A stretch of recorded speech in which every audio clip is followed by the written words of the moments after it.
Hello, everybody, and welcome to the Halloween episode of the Halloween 2022 episode of the In From Japan podcast, I should say. The podcast where we talk about Japan-developed games and other things in relation to them, available on YouTube and in most places podcasts can be found. As always, I'm your host, Erroll and with me is my co-host, the phenomenon from Suriname, Jason Corder. Hey. And we got Kevin the TheRedHerb Apocalypse back. Yay! Well, hey, thanks for having me, folks. Welcome back. Hello. How have you been? I've been doing all right. Been playing a lot of video games and watching horror movies, and literally any time of the year that's true. But it's especially true for October. So been having a little fun there. Any horror recommendations for this season? Oh, we're not getting that's later. Okay, that's later. Okay. We're talking about that No, later. Jason, please. Got you. Don't open up that box. Got you. Yeah, no, just rocking. Yeah, I think you're our first returning guest, if I'm not Really? I mean, you had Nadia on twice. No, we had Nadia on Once? That was all from one podcast. Huh. I just split it. Oh, okay, that makes sense. That makes sense. No, she just came back during the recording. Did Cameron Hawkins? Did I have? I think we might have had Cameron Hawkins twice. Yeah. but I can't remember. Yeah, and probably Josh? Or what those? No, Josh only came on once. I Okay. believe. Okay. We should really write this down at some point. I have it written down in a different document. It's just is we don't do this as frequently as we used to. I was like, we try to do it every month, but then there's not always something I want to talk about at length every month, and then Yeah, it's Elden Ring really just kind of. I wanted to do an Elden Ring podcast, and I played Elden Ring, and then stuff wasn't working out, and I mean, we could use that as your conclusion. Like, it was not for me. The end. No, I haven't finished it yet. Okay. It's just like it was taking me so long, and then other life stuff, and then just so we just have a really weird schedule. Yeah. I love that But, it's not even like, oh, the game's not for me. It's like things weren't working out. I'm gonna start saying that about games that I don't like. It's like, oh, I played Scorn the other day, just wasn't working out. Yeah. I'll get back to it eventually. Wasn't working out, I don't know. Yeah. But yeah, since this is the Halloween episode of the podcast, we decided we would talk about some recently released horror games and some of the recent horror game news. All right. First, I wanted to talk about Ghostwire Tokyo because I played through it. Jason, I believe you played through it, right? Yeah, back in March, I'd say. Right. And Kevin, you started it but did not get very far, right? I did not get very far. If I had to guess, because I don't know how long the game is, I would say I got through a third of it before it just wasn't working out. I think it's a solid 30 hours. Is it? Oh my god. Okay. I didn't feel like it was that long, but I was also playing on easy. Okay. Yeah, I definitely didn't get through a third. I was playing it semi-completionist, so collecting stuff, Right. I was not doing any side quests. doing all the side either. quests, and the final story. It's about 30 hours. Okay, that's funny because I actually like the side quests the most out of what I played because I thought they were really interesting vignettes to like engage with, and were kind of like a little bit of a portent into Japanese life, essentially. Yeah. Like like one of the side stories focused on like a hoarder. I forget what the term is, but it's somebody just like doesn't leave their house. Hikimori.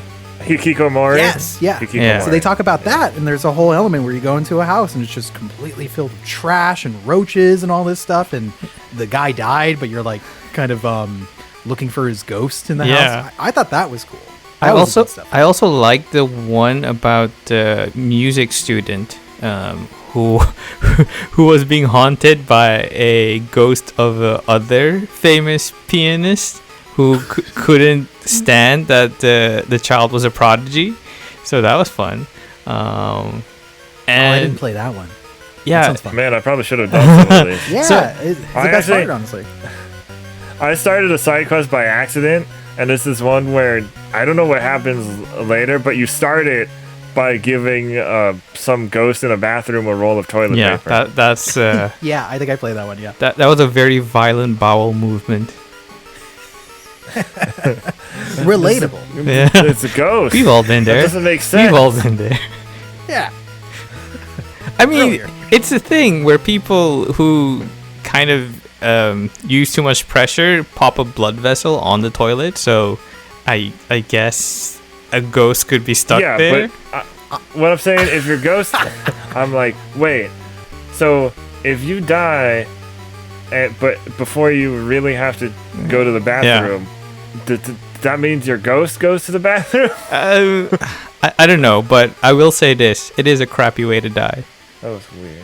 I mean, I mean, being a ghost is a form of constipation, but it's like between, the mortal coil. Spiritual and the afterlife. constipation. That is clever. Yeah. You got to make a movement there.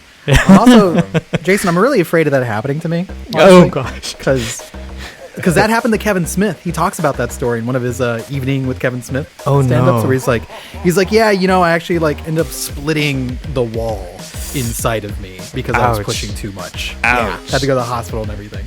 Yeah. So if it's not coming out, you just come on back. All right. This is a safety measure. Yeah. All right. It's At least. Yeah. At least it didn't turn into a ghost. Oh, there's that. Yeah. So what was your surface thought on Ghostwire Tokyo when you saw it? So it was. You mean when I finished it, or when I? Right. So, I like the main character, or the two main characters, KK and Akito. I liked their relationship as it went on. It kind of reminded me of a little bit of Yugi and Yami from Yu-Gi-Oh! Or Naruto and Kurama from Naruto. But obviously this relationship progresses a bit faster. Because of how everything. But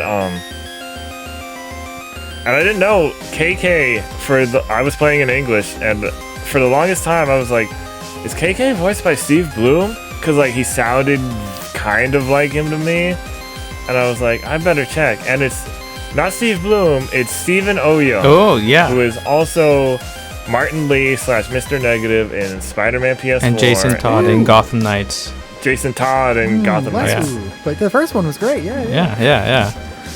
But his voice sounded so different to me than his Martin Lee voice. I've been playing Gotham Knights, and he does a really good gruff voice when he's doing Jason Todd as Red Hood. Yeah, so that's probably no criticisms toward. He's probably just really good at that specifically. The actor or anything. It's just the Gotham Knights. I've not heard very positive things about.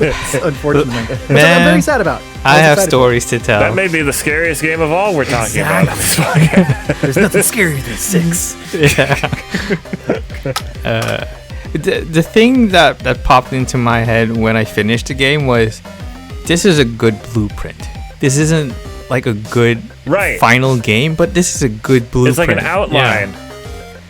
It isn't scary enough, and I don't think they were aiming to scare you. But then having ghosts and horror elements kind of defeats that purpose. So. Yeah, there's some creepy enemies. Sure, but they don't change that much over the game. Over the course of the game. There's not a so it's they change maybe the color of their clothes. Yeah, you have a little ways. Maybe 2-3 variations of a single enemy or special enemies, and it's so disappointing. It's not even a bad game. It's just it barely scratches the niche. You have Umbrella Slender Man everywhere. And then Big Umbrella Slender Man. Yeah, basically that. But Lady D's in the game as well. The actual, what Lady D is based on, they evoke that. Scary gardening lady with big scissors. Creepy schoolgirls. The whole 9 yards. Creepy schoolgirls. Creepy male student who knows martial arts for some reason. I will say that crawling. Yeah, one of the bright spots is all the Shiba Inus and all the Neko merchants. You can pet them. Yeah, they can pet them. Well, not the neck. I don't know about the Nekomata, but the but you can pet the cats and dogs that you see around. I don't think you can pet the cats. I think you can. You can. I did. Oh, okay. I did. Okay. Yeah. Sometimes it doesn't. I feel like sometimes it doesn't let you. Yeah, it's a whole thing. But I do. Overall, I do like what they were trying to do. I just wasn't that enthused by it by the end of it. Like it So. Mm-hmm. Yeah. So. I was told that because remember because Ikumi Nakamura, she left at some point during development, and it was kind of unclear why or like what was happening around that. If I remember clearly, I wonder how much that affected things. It was her basically being kind of exhausted by working at that point, and she wanted to like shift priorities because she was also pregnant around that time. I'd like to say. Yeah, I remember something like that. And usually she was the art director, so I think it wasn't like the worst thing that she'd be leaving the dev team at a certain endpoint, because if the designs are locked in and you're not gonna change anything like in the beta phase or in the gold phase, then I don't think it's that big of a deal to leave the dev team. But it did certainly raise some eyebrows, and I think there might also have been some tension with regards to the tone of the game, because I think the earliest footage we saw of the game, it definitely felt a bit creepier, and you could feel a sense of dread. But then the game came out, and it just kind of like instead of a tiger, you have like this house cat with these fuzzy, cute paws. That's not gonna hurt you. So yeah, it's not a scary game. Yeah, right. Like it definitely strays away from being like hard J horror. Yeah, sure. Exactly. But that's why I liked it though, because it kind of reminded me of like I guess Yokai Watch a little bit. I mean, Yokai Watch isn't scary at all, but like, you know, there are the yokai everywhere. And like, well, actually, Shadow Side, some of the designs are pretty freaky, but yeah, it kind of like I remember when when Nakamura was first presenting it, she was like, it's spooky, and I'm like, yeah, I like that's the kind of thing. Like, it's not trying to scare you, but it has a certain vibes to it that I like. Yeah, for sure. Without trying to give you a heart attack. Yeah, and like that's the thing about horror, right? Although like it doesn't. Some of those enemies still scared me. It doesn't necessarily have to be about like scaring you. I think people will equate like jump scares to being scared. Yeah, if they don't get jump scared, right. They think it's not horror, but it's like no, you could still play with horror tones. Exactly. You play with like the fact that everything is at night, everything's spookier. You're dealing with ghosts and stuff.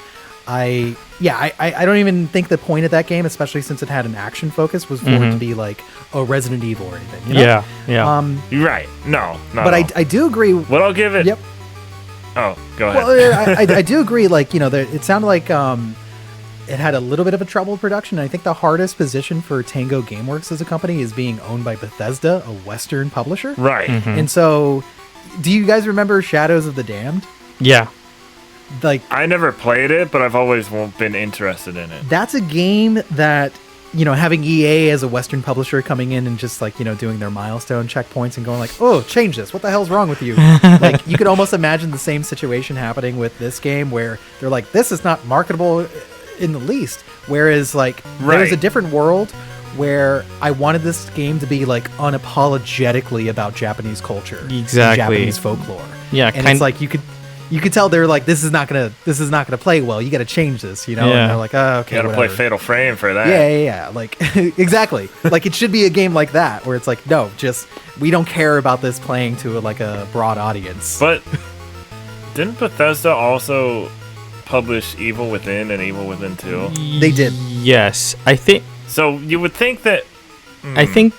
Well, I guess that's a little less Japanese horror because I've been watching a friend play a little bit of Evil Within. Oh well, I think it kind of played into the expectation that it would be a Shinji Mikami Resident Evil thing. Yes. Right, well, you definitely have that pedigree, and then people would probably rightfully assume, okay, this is going to be a Shinji Mikami joint. It's going to be scary. It's going to be action focused. It's going to have really tight gameplay, and then it didn't.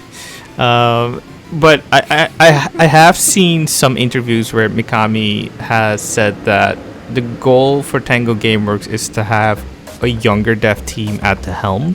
So he wants to get out of their way as much as possible. And I think it should be applauded that they tried something new. I just wish they kind of nailed it a bit more for me to be for sure to be in love with it. Yeah, it feels very first drafty. It feels Yeah, like yeah, a lot of the ideas yeah. aren't Yeah. baked to the degree that you would want it to be. Like one of the things that turned me off was like I thought the combat was like very simple, yet there was like you could almost see hints at there being like a more complicated, deeper system, especially with the fact that it's like, hey, I got to rely on some of these other powers that you get throughout the game to face different enemies. But then you realize, like in my playthrough, I was like, oh, I could just use my starter blaster on literally everything because it's the most effective. Yeah, using wind magic a lot. Right. Or whatever. What I So it's like there's Or these is echoes. it of magic? the I different- don't know. yeah. Just it's like magic. What I kind of wanted to see was maybe use one of the triggers, like the left trigger or right trigger, to lock yourself in, and then use the thumbsticks to form hand seals, and that kind of made it a bit more, would make it a bit more active and more. Ooh, kind of like doing like some Okami stuff, like where you're like using the stick. Yeah, to exactly. kind of- Like kind of I would having like that. a more active combat system, whereas this, it's basically a shooter. It's an FPS game. It's And- kind and of nothing like great. it's kind of like Skyrim magic. Yeah. You know, with the hands and stuff. It's a little, different how they're like thrown different ways. Like different, like the different elements are kind of different shapes. Like, the water is like a wide crescent thing, and the wind is like a bunch of quick things and stuff like that. But that's what it reminded me of, that magic a little bit. Yeah. And it's visually very cool. And I remember watching like a bunch of like preview footage saying, "Oh, that looks like something super vibrantly different than what I would expect from a normal like FPS." And then you get your hands on it, and it's like, "Oh, this is kind of underbaked. Like it's pretty simple to interact with. You want a little bit more." The skill trees seem kind of unfinished. Yeah, almost. definitely. It Most of the game And I was does. like, I want to do more with that. Yeah. I kind of also feel like it's a missed opportunity not to have the Yu Yu Hakusho spirit gun in the game. It was right there, guys. It was right there. It's right there, man. You could have done the Dark Tournament sequel. Exactly. Also, fire was OP as heck Yeah. in my I playthrough. think it took all of your like your magic meter to do though, right? You got less ammo. At least, like, you didn't get, like, wind, you got, like, up to a certain amount of, each element you got to a certain amount of ammo, and fire, I think, had the least, because it was the most powerful. Right. Yeah. I think the biggest thing for me that was a miss was this game did not need to be open world at all. No, I don't think so either. Like, I think you could have followed the Evil Within, or even Evil Within 2, which features, like, several very open areas, and just gone with that and have, like, a lot of density with the level design versus, like, hey, it's open world, go after things how you want. Because it ended up making the game, even though, like, every corner there's, like, a dancing ghost or something, or that weird sound to let you know that there's, like a yokai floating that you can, like, do your bullwhip on. Oh, to get around the Tengu in the air. Yeah. Yeah. Yeah, Which ends up being like one of the most obnoxious sounds as you're walking through the game. Yeah, like another thing that kind of like kills the tension. Like I was like traversing through the city and was thinking, okay, this is a super tense moment. I'm sneaking about. Then you hear the flapping sound and then it's like, why? Please. That helped me out a lot when I was collecting spirits or like trying to find shrines, clearing the fog. Yeah. The spirit collectathon thing is like them looking at Western design and taking like the wrong kind of lessons from it. Which is like, oh, people like collecting things in games. What if we made them do it 12,000 times? So I didn't mind because the fact that it gets you something, you get extra experience for putting them in the phone booth. I like that. I think it was just like too much because then suddenly I'm like detracting from the main game to just like, what was it, like just floating spirits that I need to like use my magic against? I would just do it if there happened to be some close by on the way to things. Same with shrines, like. If it was on the way to something, you're a better man than me. I'll get this one. You're a better man than me because my collectathon brain just starts kicking in, and I'm like, okay, there's one 5 feet ahead of me. Okay, I'm gonna collect that. Oh, another one. I'm gonna collect that, and before you know it, it's 3 hours later, and you haven't progressed the main story. If it gets me further away from the objective. Yeah.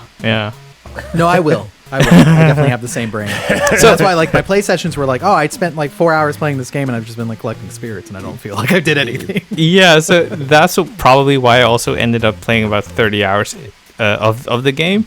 If I did a really straight playthrough, I would have probably done 15 to 20 hours. Right, I think I was about somewhere. Yeah, another funny thing that I realized lately, I was playing Assassin's Creed 2 on Xbox, and there you also have to collect feathers, but it has an emotional story component to the whole thing, where it is to, well, spoilers for Assassin's Creed 2, I guess, but your family, your family dies in the opening hours of the game, and it puts your mother into a state of shock. And one of the things that Ezio does to try to calm her down is collect feathers, which is something his younger brother did. So it kind of has this sweet, melancholic thing about it, and I kind of think that every dev after Assassin's Creed 1 and 2 kind of forgot why collectathons could be useful or could be emotionally resonant. And instead, we get this, where you're basically playing Luigi's Mansion and sucking up ghosts from every angle. Yeah. Yeah. And then I did like, there were very few. There were like what, 4 bosses total? Yeah. I want to say like I did like the bosses, but like their mechanics felt a little under. Like there should have been a little more. They felt a little underbaked. Yeah, they were pretty easy to conquer. But the second boss, which is like a weird looking dog lady, giant. Oh, the hide and seek segment. The stealth one. Yeah. So I didn't have my stealth upgraded at that point. Oh, you struggled then. So I had to like, I was going so slow, and like I couldn't. So what you have to do for this boss? Wait, did you get to this part, Kevin? No, not at all. This is news. Okay, so what you have to do for this boss is you have to sneak up behind her, and the core is in like her two tails. So you had to pull it out because you couldn't fight her from the front, which didn't make that much sense, but whatever. So you have to sneak behind her, and if you run, she'll hear you and turn around. So you have to crouch and like sneak. But if you don't have the upgrades, you sneak really slowly. Oh. So it took me like 20. That boss fight took me like 20 minutes. That must have been painful. Rough. Yeah, that's rough, buddy. And then like literally right after that happened, I was like, just in case there's something like this again, I'm gonna upgrade the stealth right now. And never came back. And then and then it never happened again. Yeah. Did you also play the prequel story, KK's story, the visual novel thingy? No, I didn't know that was a thing. Yeah. So I think I'm not sure on Steam, but on PlayStation, it becomes available once you have the main game, if I'm not mistaken, and it just goes through, I think, the thing that turned KK into a ghost, if I'm not mistaken. Does it ever give background? That was my other thing. Like, the story it gave you some details and the backgrounds of some stuff. Mostly Akito and his sister, which is fine. Yeah, but, it gives more more background on KK's assistants, but also not that much. Yeah, I was annoyed that wasn't in the game proper. That and the villain's motivations just weren't. Like, I don't think they gave the villain enough of a background. So really if you understand, if you hunt all the audio logs and I think emails, that kind of paints a picture of. I really don't like when that happens. Blame Bioshock. Put it in the story. I mean, I can't make the other stuff additional. I can spoil it for you if you want. Do it. Yeah, go ahead. Okay, so I'm not gonna play. If I'm remembering this correctly, because this was back in March, April. I think the antagonist was a scientist that was working on something to save his daughter's life. She was in a critical condition. Right. And his research led him onto a kind of ritual that would fuse her soul into someone else's body, and therefore she'd be reborn, kind of. So that's the whole shtick with the antagonist. But that doesn't even make sense, because the whole thing was like he had the dead bodies of his wife and daughter as his henchmen, and KK was like, yeah, he doesn't even care. And I think that's because the bodies are no longer viable to host the spirits of. Yeah, he sees bodies as just so that's why he took Akito's sister's body to be a vessel for his daughter. And then she prevented it because of if the necklace she wore and their parents protecting them. That was. Listen, if you watch a lot of J-horror, this is very common. where the power of love always has some edge over the proceedings in the horror story, where evil has been defeated. Yeah, evil has been defeated. Oh yeah. So it wasn't the bad guy. Wasn't he like just like a hooded man?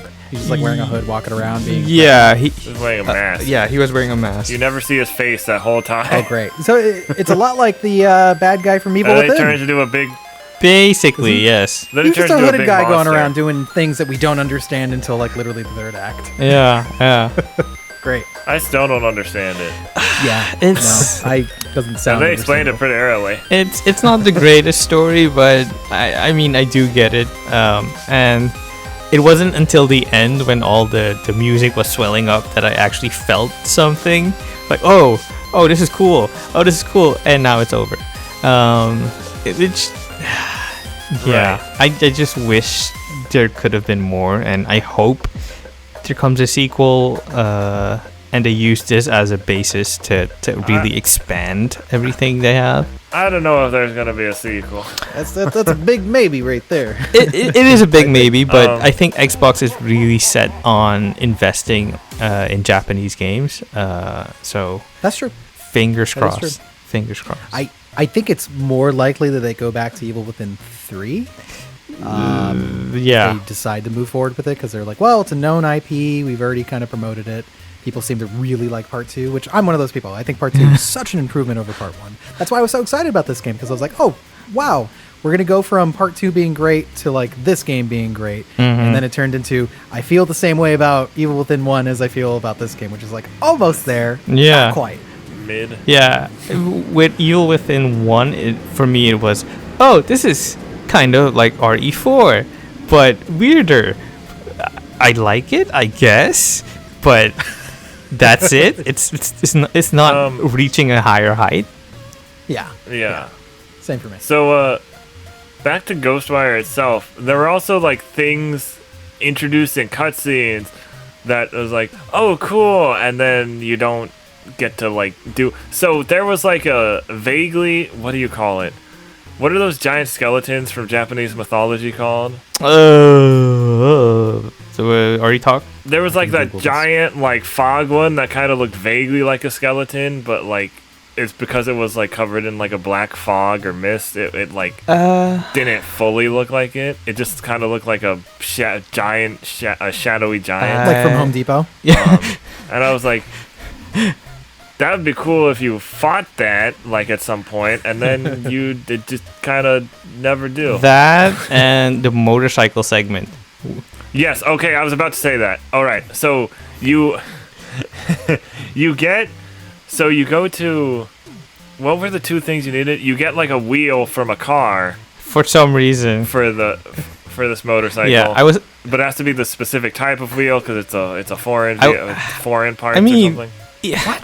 And then you go to the underworld to get underworld oil. Look. And like KK makes a big deal. Like most people don't get out of there alive, and they're just like not really that different from all the other areas. It's just like less buildings. I'm not sure. Or no buildings. I'm not sure if I'm glad I stopped playing or if I'm sad that I didn't continue playing and hearing all of this. But then, so you get the motorcycle, and then there's a cutscene with KK and Akito. They're on the motorcycle, and you think, oh right, so now I can just cut through the fog, and I don't have to worry too much about shrines except for experience. Except for the cutscene doesn't end there. Then one of the henchmen of the bad guy chases them down, like eventually knocks them over. The motorcycle, I think, crashes into a bus and explodes. Or at least is damaged beyond repair, that they're just like, all right, just run. Yeah, it's... And then you never use the motorcycle. Yeah, so... Look, I don't know much about automobiles and cars and motorcycles, but I do know enough that that's probably not how they work. Up for debate. I mean... Well, remember, it was a supernatural special. Oh, right. I forgot. Yeah. That apparently must have not been that great. If it got damaged that easily. No. Yeah, it's... By the way, the giant skeleton we're talking about is a Gasha Dokuro. It is yeah, also that's known as yeah. a starving skeleton. Yeah. It's very large. Yeah. Another Yeah. cool bit I thought was the Death March. Like when you go through the streets of Shibuya, there's a procession of yokai going through the streets, which cool. is really cool to see. I mean, it's not really doing much. I also like the when you go into like certain apartments to get something in like the main storyline, that they like shift all over the place. Yeah, that was really cool to see. It kind of reminded me of Control a little bit. Yeah. Although I don't remember if Control did that, but but like Control kind of delves into weird science and weird horror. no, I just mean with the moving. Yeah, with stuff, the moving with stuff. the moving spaces. Depending on where you were at or what you were playing in Control, Yeah. the environment would shift and would kind of mess with you.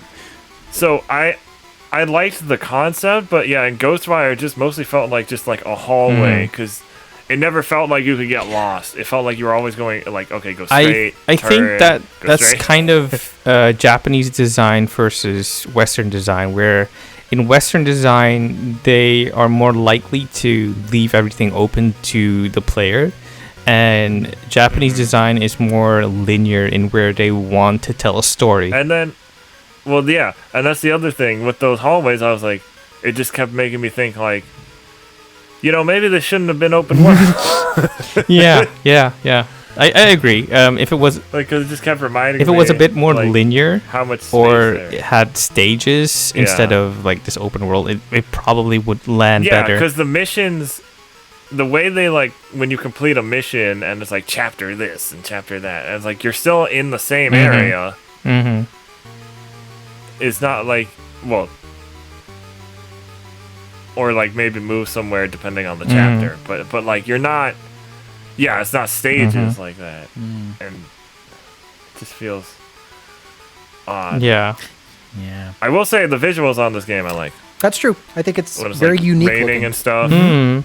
And Oh, I also like the details when it rains, and then you have the kanji for Yeah. rain literally falling down on you. oh, I didn't notice Yeah, that. that's Oh, really yeah. cool. That's That's cool. true, because people are like, "Oh, there's something really strange about the rain." Like, Yeah. they're rendering it wrong, and it's like, no. If you actually like slow it down and look at it, Yeah. it's interesting. Yeah, it was really cool to see. That's really Yeah. cool. They really do have these nice small touches, and then the final package is not amounting Yeah. to much more than that.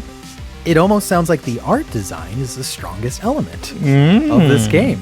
Yeah. Mechanics or not. I wonder whoever did the art design, they should retain that person. Yeah. Keep them on forever, right? Yeah, exactly. And then, yeah, when it ended, when it was on the last cutscene, I was like, or no, there was something where, and this is a problem in other games too. I can't remember if it was like the final, right before the final cutscene, or a different thing. But all you did, and like it put you into like gameplay mode, and you walked like 10 steps, and then went to another cutscene. And I was like, what? Oh, that's What? my favorite. I love that. Why? It's my favorite thing in games. It's like, if it's a big moment, like, because if it was at the end and you're going up like a big case of stairs to go like visit the shrine that honors your family or something, you know, it's a big moment, it's the ending. I wouldn't mind that so much because there's like more, it puts more significance to it. But this was like, this dude walked like like I said, like 10 steps and then went to the next thing. Yeah. Well, you know. It is what it is. They'll get it right with part 2, which is definitely coming. Fingers crossed. Ghostwire Tokyo, conceptually awesome, execution wise lackluster. I mean, That's the thing that hurts more, right? Like, if it Yeah. was just an outright bad game, it's easy to write off. But it's not an outright bad game. It has some decent ideas, decent visuals. You just want to, like, get in there and be like, no, we have to restitch this together to the game that would, like, actually fulfill the potential of this. yeah.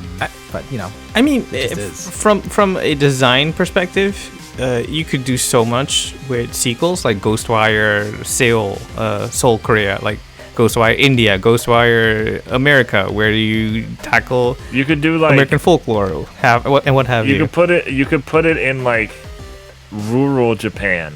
Mm-hmm.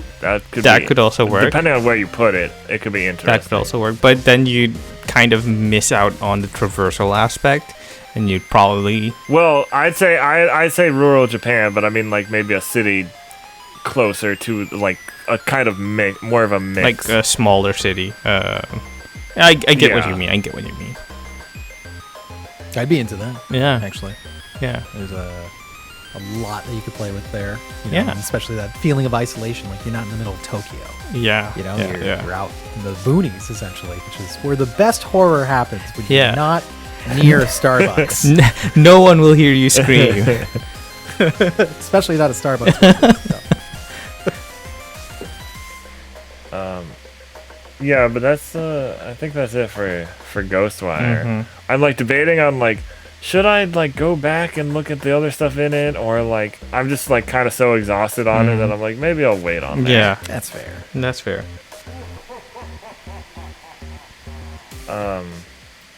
All right, so we do have a little bit of relevant news because we had the Silent Hill and Resident Evil showcases recently. Oh my god. Resident Silent So we're Hill? gonna go over Yeah. the Silent Hill stuff first. Yeah. So this is Silent Hill transmission, everything announced from the big showcase.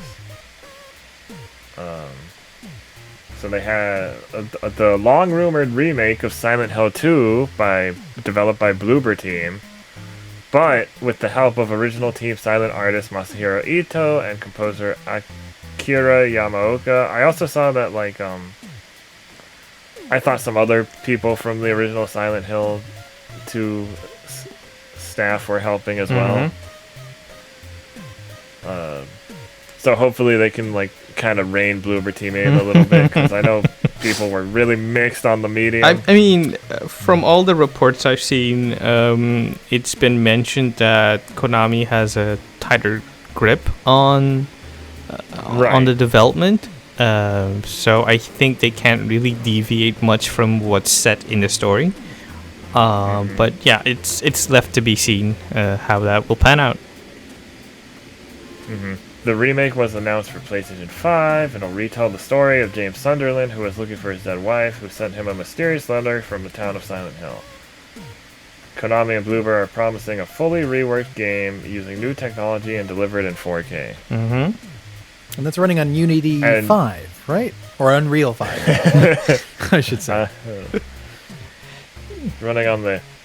In a twist of fate, somehow Konami got their hands on the RE engine. Oh, what? That would be amazing. It's on the That would be the best plot Fox twist engine. ever. It's on the Fox engine. I mean, they still own the Fox engine, and the Fox engine is That's true. really powerful still. So it wouldn't surprise me. They didn't like leave anybody on staff that knows how to use it. Kojima left with the secrets of Fox. Yeah. But yeah, so we're getting a remake of what I believe is one of the most popular Silent Hill, or the most popular Silent Hill game. You would right? be correct. Yeah, it's probably a toss-up between 2 and 3 as for the most popular in the franchise. It was surprising to see some people clamor for Silent Hill 4 remake. I was like, are you people okay? Who are you people? Man. You know what? Like I always say, Which one was 4? So 4 was the room, Yeah. which has like a great opening, Oh. but mostly turns into you like fighting ghosts that you have to like you have to plant a sword in their chest on the ground, or else they keep on coming back. It was very different in style from like the first 3, but still had the same moodiness. Like I still like the room. I think it's crazy for anybody to be like remake the room first as like the big revival of Silent Hill. No way. Like, first? Yeah, no way. Although there is some contention about like, well, you know, the question on people's minds is why not 1? And I think that just goes into the popularity and importance of part 2. Yeah. 'Cause Yeah. whereas It just feels weird to not make remake the first game first. well, it does. So, Tec- like, technically- It does, yeah. but you got to. Technically, they already remade 1, so I think that's probably Konami's fact. reasoning. Like, oh, we already did this, and you guys didn't really buy it, so why would we do it a What do you second time? mean? Shattered memories for the Wii and Oh, PS2. Shattered Memories for the Yeah, Wii? yeah. More of a reboot of 1 Right. than anything else, but yeah, it's definitely like the closest to a remake that we got. Yeah. But like it makes sense because you know when you think about Silent Hill 1 to 2, like everything that we really recognize about the series that has become just vastly influential for survival horror comes from 2. Like 1 has the foundation, but part 2 is the one that has like the influence. And I almost compare it in the same way that how Resident Evil 1 to 2. 2 is the one that introduced all like the elements that we stuck with to this very day. Yeah. That they threatened to Right. almost throw away between 1 and 2. That's why 1.5 was like scrapped, right? Because Yeah. they're like, no, it's going to be the end of the world. Who cares about Umbrella? None of the characters are related to the characters from the first one. No. Part 2 was like, no, let's bring it back to, you know, turning this into a franchise. And I think part 2 of Silent Hill is closer to that kind of ethos of, you know what, we don't want to be obligated to the story that we set up part 1. It was their attempt to kind of turn it into Silent Hill into an anthology, and I think that resonated with people more. And it even wears its influences on its sleeves much more than part 1. For instance, Jacob's Ladder, the film, being such a huge influence on Silent Hill, is completely evident throughout part 2. So I could see why they would go for it. It's a safer financial bet to be like, hey, if we're gonna take a relaunch or another like stab at this franchise, let's go with the one that's gonna get people like noticing. Yeah. Right. I mean, we're going to get into it later, but I think it's also something they considered at Capcom when rebooting or remaking Resident Evil 4, where they didn't want to do a too straight a remake of Resident Evil 4 and kind of were saying, hey, this is kind of our crown jewel. We have to really approach this in a smart way, and if we can't bring something new, then let's not do it at all. Yeah, you got to do it right, you know, especially since it's almost sacred ground. And I think Exactly. this is why there's a lot of vitriol for this remake, because it's not being handled by Team Silent entirely. But to be fair, there isn't a Team Silent anymore. There Yeah. are people that Right. used to be a part of Team Silent, but there's no dev staff to make this game. So that's why they went to Bluebird. That, and I'm sure there's some sort of financial break for, you know, working with Bluebird or something, Yeah. right? Yeah. But yeah, so I can totally understand where it's like Capcom is in a better position where they're saying, well, we're remaking our own properties in-house, whereas Konami can't say the same, so people are obviously dubious about it. Yeah, but I think the thing Right. we're also forgetting, or what we're glossing over, is that with Silent Hill being in its comeback season, they're also doing a lot more. Like Townfall is looking to Well, I'm gonna get to that. like Townfall F, Ascension, and the movie The movie? returning. Yeah. They're approaching it in a kind of smart way where they're saying, okay, we're going to give you the thing you say you want, and then we're going to give you other things where we think you get more satisfaction out of something totally and entirely new. And I think that's kind of really brilliant as a move. It's certainly risky because you're pumping a lot of money into multiple projects that might not pan out. So right. They got plenty of Yu-Gi-Oh money to spend. Yeah, the pachinko machine is just 24/7 spitting out cash to fund this. And Master Duel, sure, it makes a lot of money. It does, and so does the pachinkos. Honestly, like much more than any Silent Hill before it. I was watching Inside Games, the one with Lauren Sontag and Bruce Green. Yeah. I forget if it's Inside Gaming or Inside Games. Inside Gaming. Thank you very much. Yeah. They were talking about, well, overall, like lifetime sales for Silent Hill hasn't really done that much. I think it was only somewhere around like 15 million units, like across 2 decades of this franchise being out there. Now that's not encompassing the fact that merchandising is probably a big deal for Silent Hill. I think I was talking with Daniel on the Save Room podcast. Weird plug, but there it is. And I was saying, like, well, you could walk into Hot Topic any single year of your life and find a Pyramid Head t-shirt. So there's money and brand recognition to be had with Silent Hill, but I can also understand why Konami overall said to themselves, let's pivot so we survive, you know? Yeah. Because they couldn't crack that nut for so many years. They, like, you know, we had the I call it the HD collection era, where we got Downpour and the sequel movie that nobody wants to remember. Oh gosh. And even the Vita game, which actually wasn't that bad, but whatever. I never saw that. Oh, you're better for it. Don't. Terrible. It's like Yeah, that's what I always like heard. I was so It's so- excited when I heard Kit Harington was going to be in it, because I obviously love Jon Snow on Game of Thrones, and I'm like, okay, he's gonna 3-story. he's gonna do a solid job. Didn't they get somebody from the first movie back? Sean too? Bean. Yeah, Sean Bean, but Yeah. it was probably Kit Harington's one of his first jobs acting, and Yeah, I think it it's was. really apparent. It's It's jarring that like when he's acting in that movie, it's like he doesn't remember his lines. yeah. It's like he's making them up on the spot.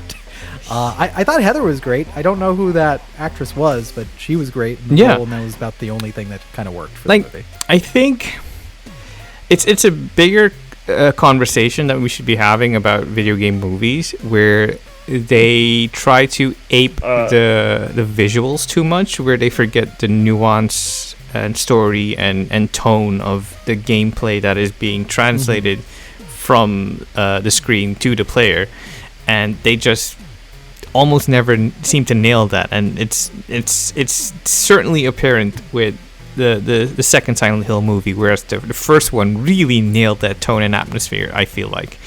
And Yeah, definitely. Yeah. Okay, so getting to the next part of this, a new spin-off developed. Oh wait, Silent Hill Townfall, a new spin-off developed by No Code Studios, who did Stories Untold, which I'm told is a very good game, and publisher Annapurna Interactive.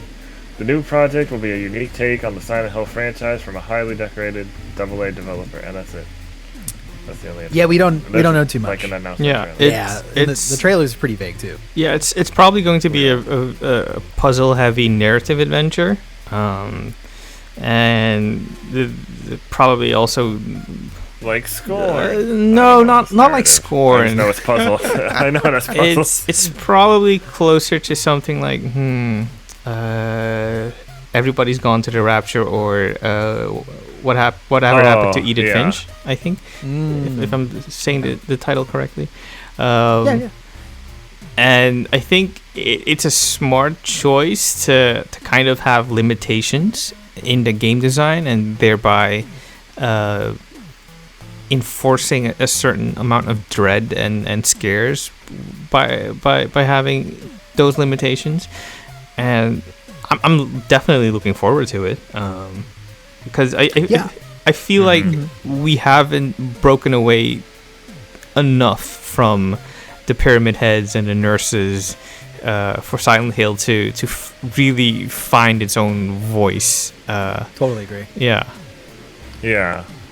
And then we have Silent Hill F, another new spin-off announced. Silent Hill F, set in 1960 Japan.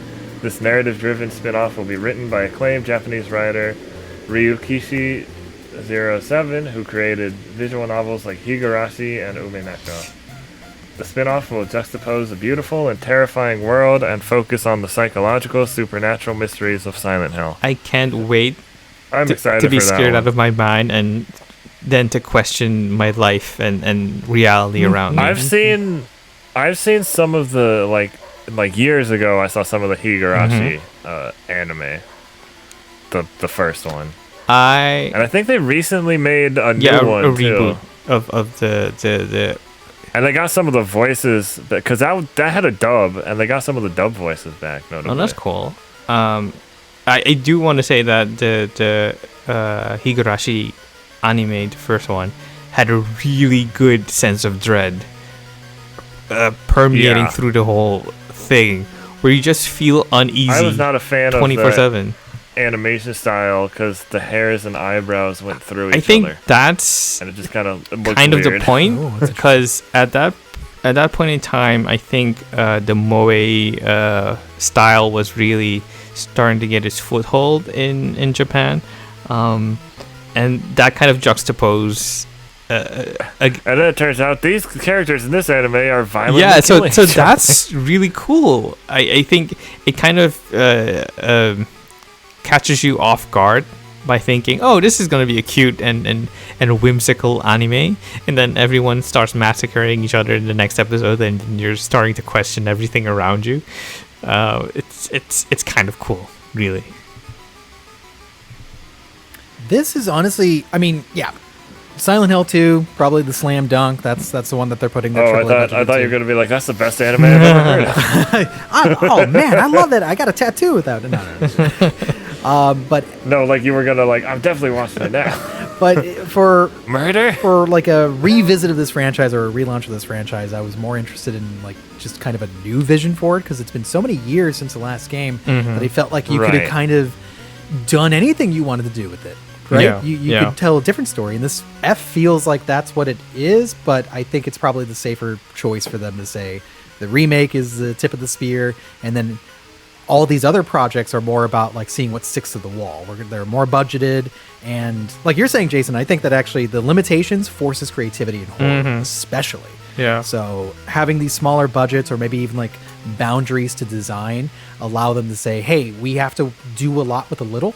And I think that's kind of the spirit of PS1 classic horror games. You know, some of these games were made under a year with like a team of like a dozen or so, just kind of scrambling to scare each other in the dark and then release something that may And or may not hit. I you know? think that was what made PT so successful, and I was counting down until we name dropped PT, but I think that that's what made PT so special. It was the limitations, because it's not a really big game. It's quite literally a playable teaser, and the whole conceit and the gameplay and everything in it just made it so good, and that's why it has such a legendary status. It got cancelled before it could flourish into its grotesque, beautiful final form, and yeah, that specter will definitely be looming over all the Silent Hill games going forward.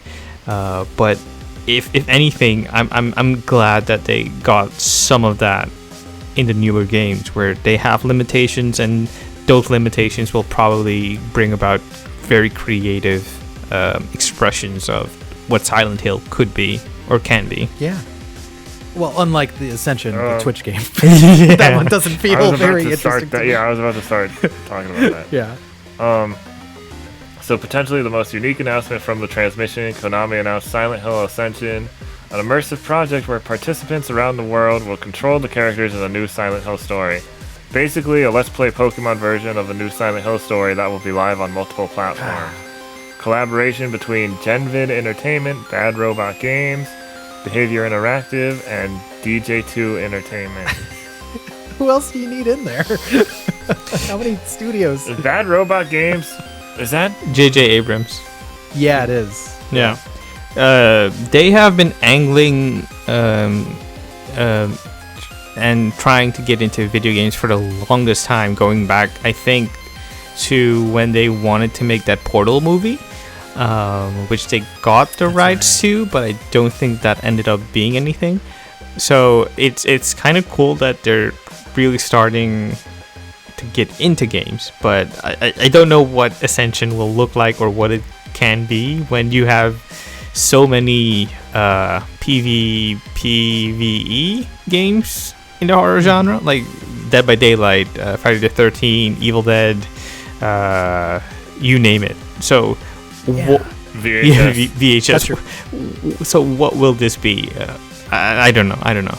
Yeah, it was unclear like whether this is this Dead by Daylight ish, or is it more of a game that we don't need to buy? Is it just like a Twitch experience? Like what is this thing? Also, going back to if Bad Robot wanted to jump into games, here's what they do.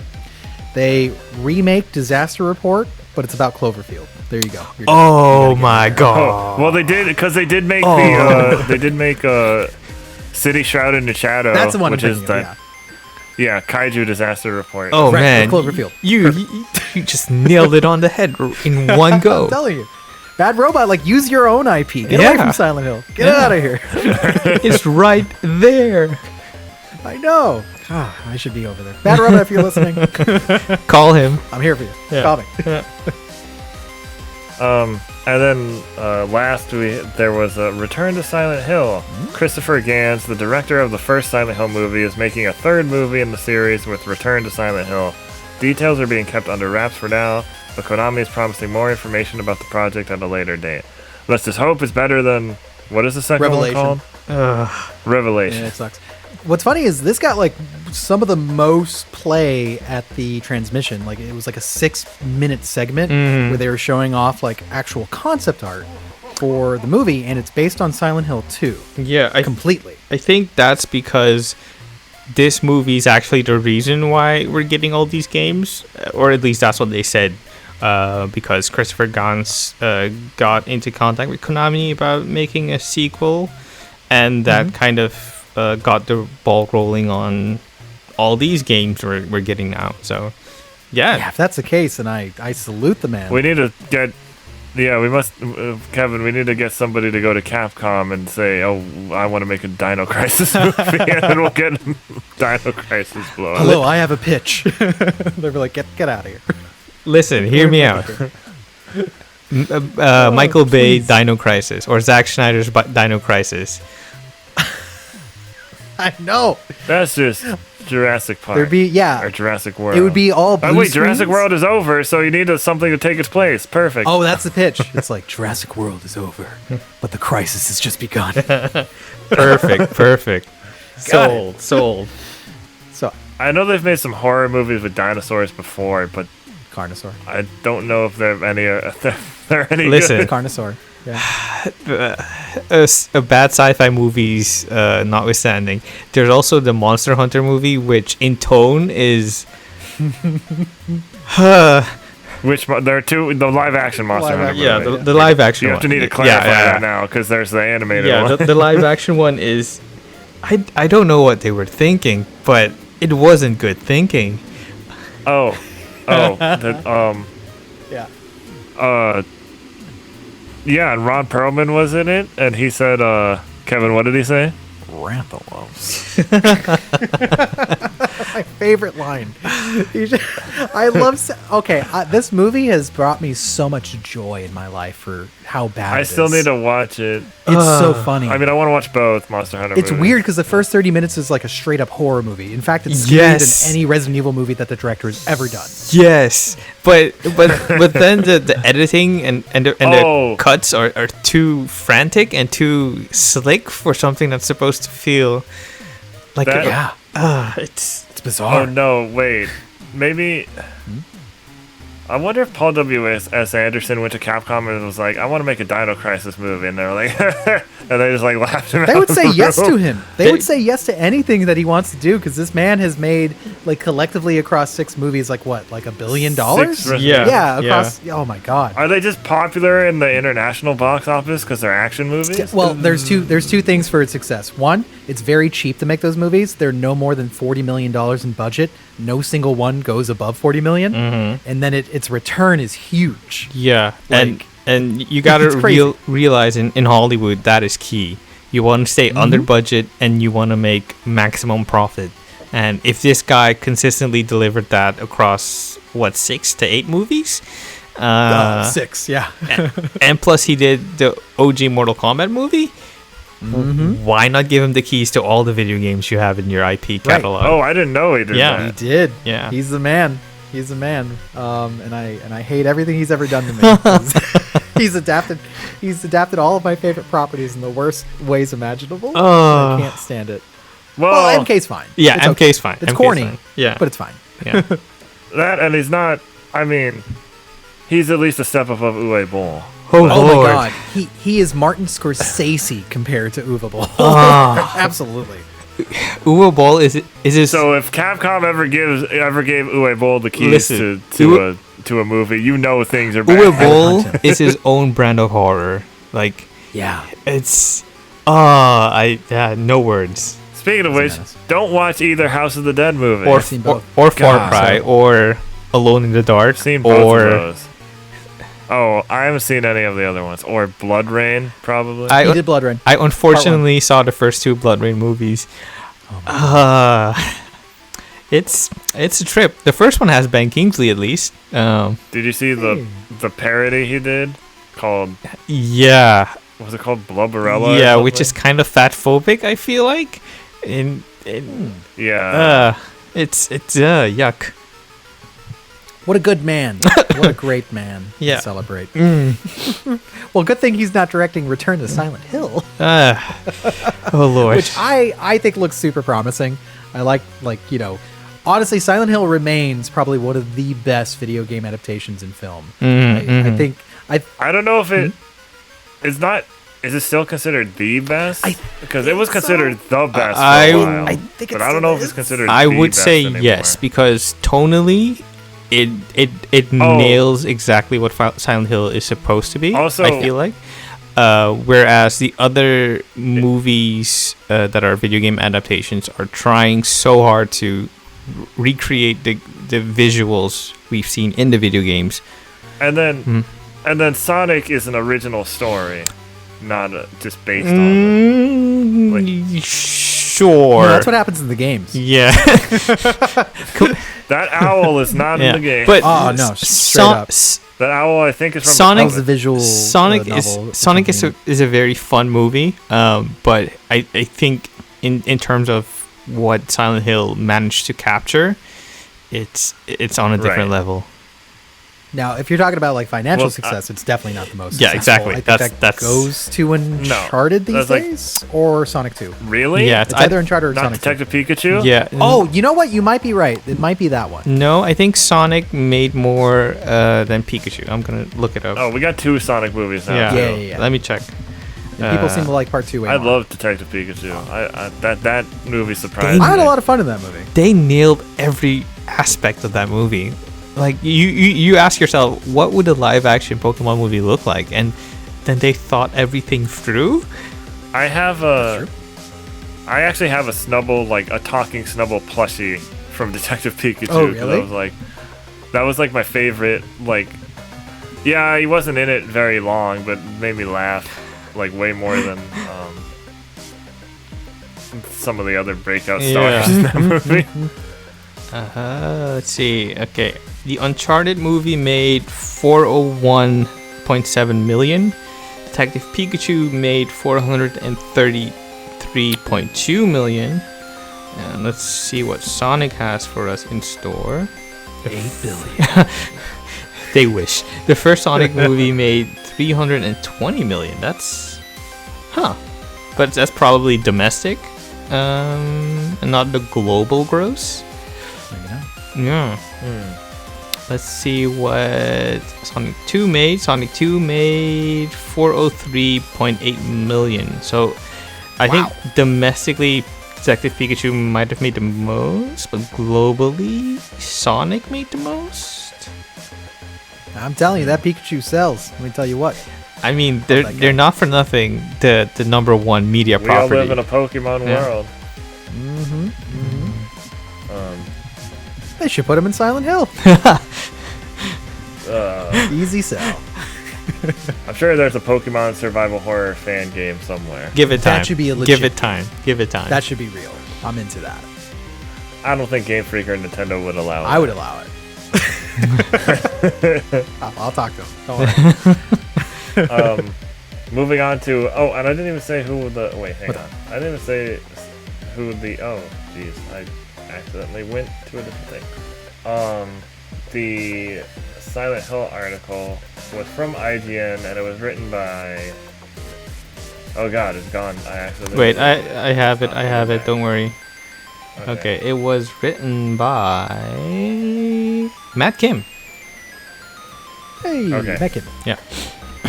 And then, so next we have Resident Evil Showcase, biggest announcements and games. Yeah, shown. this is by Jordan Ramey and Stephen T. Yeah. Wright for GameSpot. GameSpot. Yeah, so Capcom streamed its latest Resident Evil Showcase on October 20th, which detailed announcements for several upcoming games and expansions. Most notably, the presentation offered an in-depth look at the upcoming remake of RE4. However, the showcase talked about Resident Evil Village 2.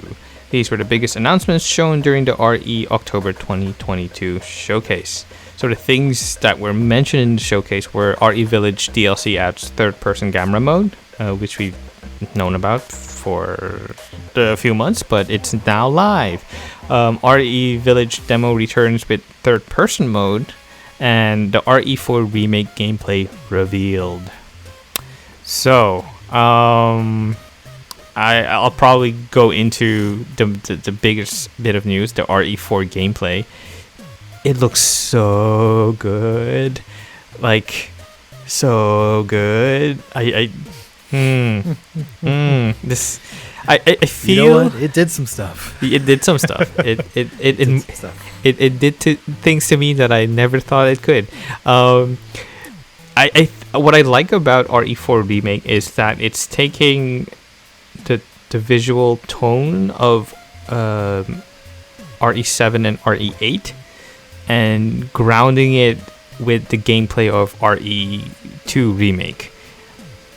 And it's just so good where they managed to even evolve that by including the kind of sillier moments from RE4 into this game, where you have Salazar and when you have Leon fighting a guy that wielding a chainsaw with his handgun, which, you know, sure, maybe it's technically possible, but it's definitely cool to see. Lighting strong knife. It's a very strong knife. Lighting a cow on fire and setting that loose on the villagers. That's also a cool visual. I mean, that poor cow. Poor cow. PETA must be fuming. But like that cow. Cool. And I just love how it looks and feels, and it feels properly weighty.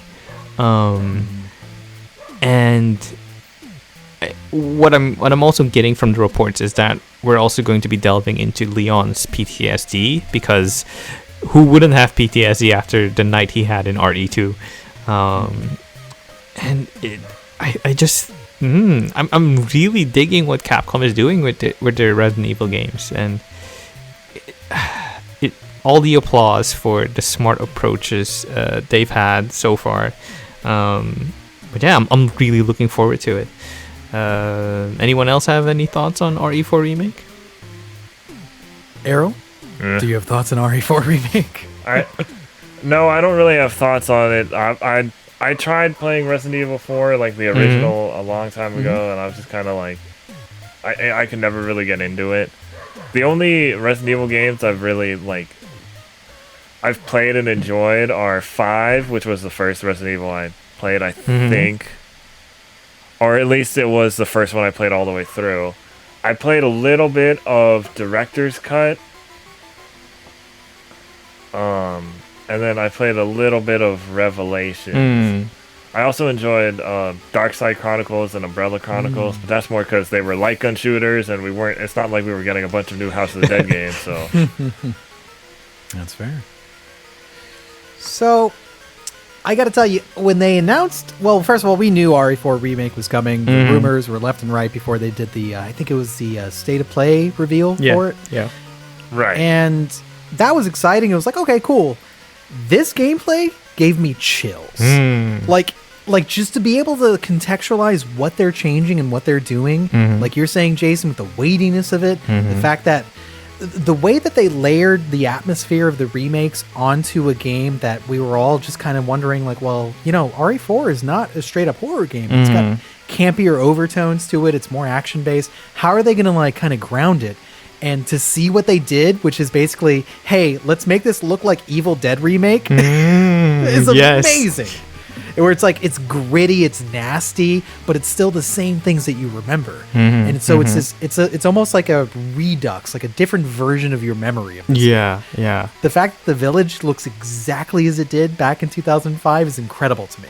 Yeah. Because out of the decisions that they made, you know, especially coming from RE3 remake, everyone was kind of expecting like, oh man, they're going to kind of like recombobulate this game as much as possible. And then looking at a game that is faithful to its core, but is trying to move it into this kind of coalescence of actual dread and terror again, that action horror finally realized, is just so edifying to be like, you know what? I think they got it. Yeah. I think they got this one already, and I haven't even had hands on with it. Just seeing it is believing, which is crazy to me. Yeah. Right? I think people at Capcom HQ are sitting back in their chairs and like slapping their knee, like, guys, I think we have a hit. And it's so cool to see. But yeah, after 2 and 3, was there really ever any doubt though that they would like knock it out of the park? The 2 and 3 remakes did so well. Well, okay, so 2 did really well because it brought RE2 into the modern age and also modernized the gameplay to be more like Biohazard and Village, but from a third-person perspective. So basically RE4's template. RE3 was a lesser success, but I feel that was because Capcom probably had a shorter turnaround on producing that game. Like, the technology was already in place because they did RE2, and RE3 more or less plays around the same time frame. So it probably wasn't that much of a hassle to make that game a reality, but in doing so they kind of lessened the concentration, if I can put it like that. It wasn't pure horror, it was only like skimmed milk horror. Soy milk horror. Yeah. So there was that. So going on from 2 and 3, people were like, okay, they're doing 4 next, right? What's it gonna look like? Are they gonna do a straight remake? Are they gonna change everything? I think what also kind of set alarm bells off at that point was the revelation that RE Revelations 3 turned into RE8. So people were already thinking, okay, does that mean we're getting the B team on RE Village? And should we be worried if we consider Village having the B team and RE3's development being of a lesser degree than what we're expecting it to be? All those questions then flowed into RE4 Remake, and then there was also the whole debate that sparked after Capcom said, no, we really want to take our time with this one, we really want to get this right. And then people online, obviously being people online, we're going to debate about, okay, what's the merit of this? Do we want a straight remake or do we want them to change it? Because whenever the discussion about a remake ever occurs online, you get this sense that most people want a straight shot-for-shot remake, because they're like, oh, just put Final Fantasy VII in a modern engine and leave it exactly the way it is. Don't change anything. Otherwise, I'll be mad. And then remake happens. I would have liked that. I mean, I know. But Final Fantasy VII remake happens, and it's one of the things I love the most ever in video games. And yeah, fair enough. I love it. But I think that was what was going on when people were talking about RE4 remake, and but having this footage shown, it's just kind of had big shoes to exactly. fill. Basically, because it's not just one of the most beloved Resident Evils. It's actually one of the most beloved video games of all time. Yes. It's so influential that it informed how third-person shooters function. Yes. Like to this very day. Yes. From Gears of War to whatever Also, the hell else you want. Doesn't have something to do with DMC as well, or it was going to be DMC? Yeah, absolutely. So Capcom famously iterates throughout development so many times. Usually they'll start with one plan and then go a different direction, but basically one of the permutations for what was supposed to be RE4 became DMC because it was just so unlike RE4 that Kamiya was just like, fucking, let's just go into this. Let's just delve into this. Let's make it a different game. And Capcom said, cool, make it happen. And so because I saw you see this thing these old renders of Leon and Dante, and they just look like a palette swap of each other. Yeah, definitely. The YouTube channel Archipel has a great docu-series on Kamiya. I know Kamiya is kind of like persona non grata these days, but they have a good docu-series on him and his career, and he goes into the development of RE2 to 4 and what eventually led to the creation of DMC being DMC. And it's a really fascinating look, because if you look at that early footage of, I think, RE2 or 1.5 or whatever it was supposed to be, it looks so different. And then looking at the prototype for RE4, it's like you're onto something, but I don't think it's where it's supposed to be. And then eventually getting the RE4 that we got, it was such a home run. It's so good. So it felt just so good to play. I don't mean to rush you, but I kind of want to just move on to the next, sure. So yeah, the RE4 remake looking good. Can't wait to play it. And to delve into RE Village shortly. That's also looking like a fun diversion.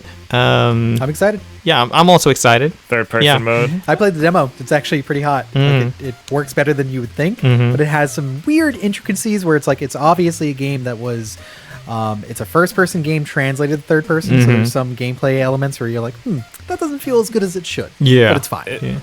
It kind of got me maybe interested in playing Village at some point. As someone who has recently completed Village, I will say it's not as scary as you think. No, I know. I've seen people play it all the time. I've seen Kevin play. I play it all the time. Several times. Yeah, definitely. I think the opening section of the Village itself is maybe the scariest part.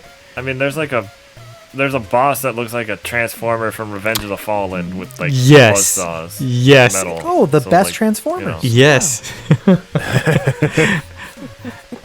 Wow. What? I put that on my silliest horror game enemies list. It definitely belongs on that list. Yeah. Because I was because I remember first seeing that. I don't know if it was Kevin streaming or somebody else's stream, and I was like, what? Listen, it got massacred in the reviews because it kind of veered off into really ridiculousness at the end of the game. But I love it when Resident Evil does that. Right. So we have third person mode, the Rose Winters DLC. You know what else? Another big Resident Evil fan I know, Kazuma Hashimoto, he did a review from Polygon. He was not very happy about it. A lot of people aren't so far. The DLC is not landing for folks. Yeah. What's his name? The guy that wrote Itchy Tasty, Alex something. I forget. I'm so sorry, but he wrote Itchy Tasty. Yeah. I know the book. Yeah. Yeah, I have it. He did not like the DLC. He says it's the worst DLC that he's played in Resident Evil. And then I've seen some people who really like Village a lot, like really like it because it's so much like going through that game again. I just want to do that. That's probably like the biggest value prop for me. Is just being able to replay it in third person. So there's that, and then there's a RE-verse, I guess that's what it's actually called. A new multiplayer thing, which is currently in early access. Yeah, it's I haven't heard anybody say anything about it, so I don't know how that's going. I have. I gotta tell you, the diehards seem to really enjoy it because they'll choke down anything that has like their favorite characters. But sensible people have played it and said, no, it's garbage. It is not a very good game, and it is not really a mercenary. No. Mercenaries replacement. No, not in the least. I mean, definitely not the same. Village already as has its proper mercenaries mode, so if you really want to play mercenaries, just do that. I just want RE4's version of Mercenaries, honestly. That looks like it's going to be the hottest thing ever. Yeah. Where are we? Is that confirmed to be happening? Nope, we have no confirmation, but people would riot if RE4 comes out without Mercenaries, because that's where it originated. Because the other ones have. Well, not technically true. It originated in RE3, but RE4 is the one that made it gold. No, I meant the remakes, right? 2 and 3, or just 2 and 3 had their own like special modes, but nothing was Mercenaries. Yeah, none of them had Mercenaries. Okay. Yeah, that was the last thing for the news. I think there's no new Resident Evil movies or shows were announced for now. No, Netflix series kind of killed. Which really isn't maybe the worst thing, because I was on a plane ride from the States to my country, and I was watching the new RE movie with Robbie Amell and Welcome to Raccoon City. Oh my gosh! Like starring Avon Jogia of Victoria. Yeah, so I only watched like half of it, and I'm impressed that it was that painful to watch. It's. I mean, I need you to know that Kevin owns that movie. I own it on 4K Blu-ray. I don't like that movie, but I wanted that box art. I don't blame you. It's a good box art. It really is. Yeah. So the thing about RE is it's supposed to be a bit goofy, but I don't feel like any of the movies or TV shows have really nailed that. The CG movies are kind of more like RE5, RE6 than the survival horror we want. I like the 2 CG movies I saw. I was like, these are fine. Yeah, they're really entertaining. First 2 are good. Actually, I like the one Vendetta where Chris Redfield's doing Gunkata. I like that one a lot, actually. Yeah, the problem with the adaptations, live action adaptations, is that you need to go for both kind of campy and scary, and everything they've done is stupid and boring. Yeah. So that's not the right direction. Yeah.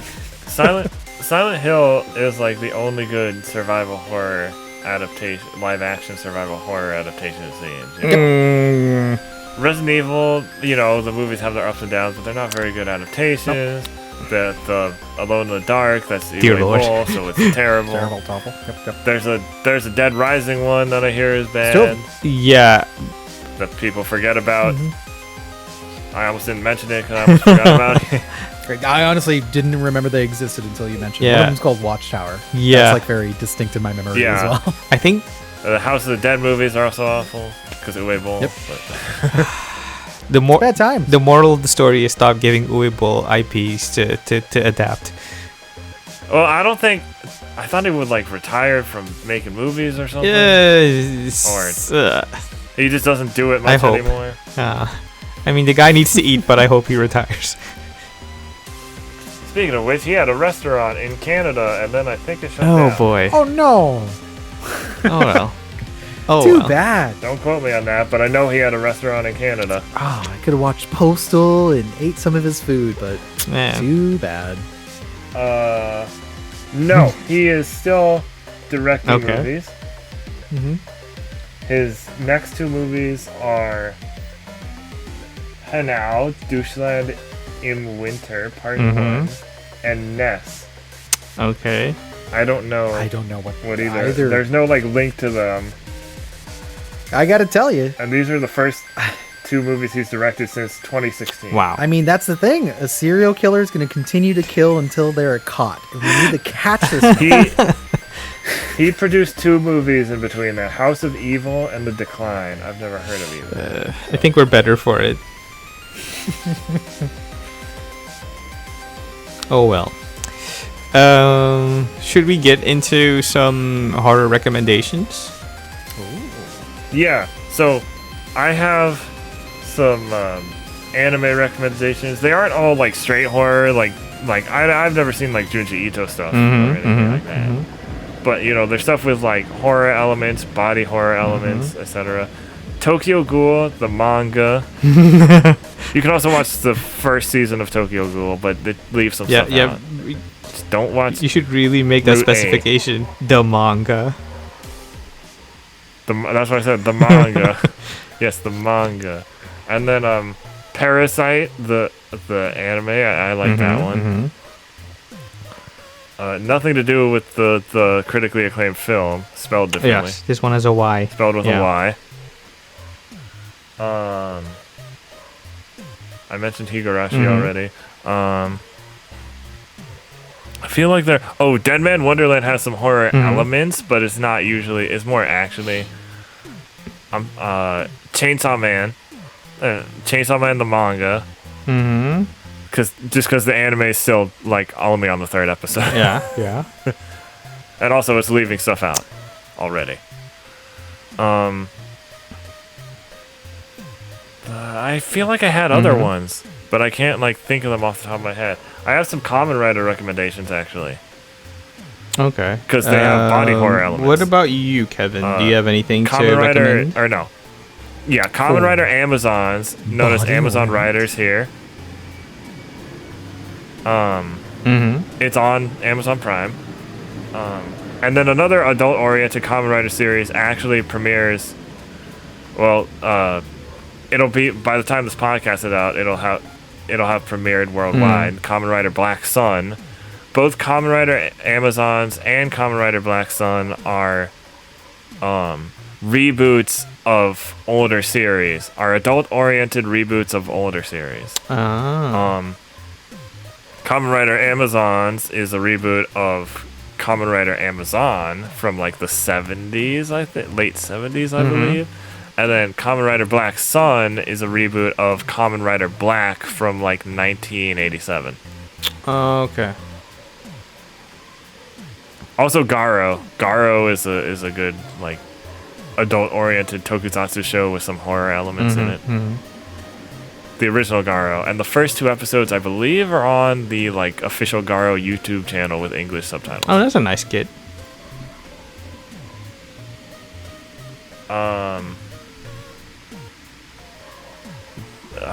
I don't know. Do you guys know any Japanese like horror movies, TV shows, etc.? I got a weird deep cut for video games / J-horror fans. Let it rip. I'm gonna let it rip. Is it The Grudge for the Nintendo Wii? Deeper cut, dude. Oh wow. So you guys know the Square Enix game Parasite Eve? Yes. Yeah. So it's based on a novel series. Here's the fun thing. Somebody made a movie based on the novels. So it's like very like related to the games in a tertiary way, but only in the aspect that they're both from the same source material. But there was a movie all the way back in 1997 that is weird and good and happens to have a lot of mentions of like mitochondria. So if you can hunt that down in any sort of way. Powerhouse of the cell. It is. Or the powerhouses. It's supposed to, mitochondria is apparently a plural word. We've all been saying it wrong for years. I don't know. Yeah, Square Enix messed us up. No, it's true. They got it wrong. And they made us get it wrong because we just repeat what we say from our childhood. Yeah, exactly.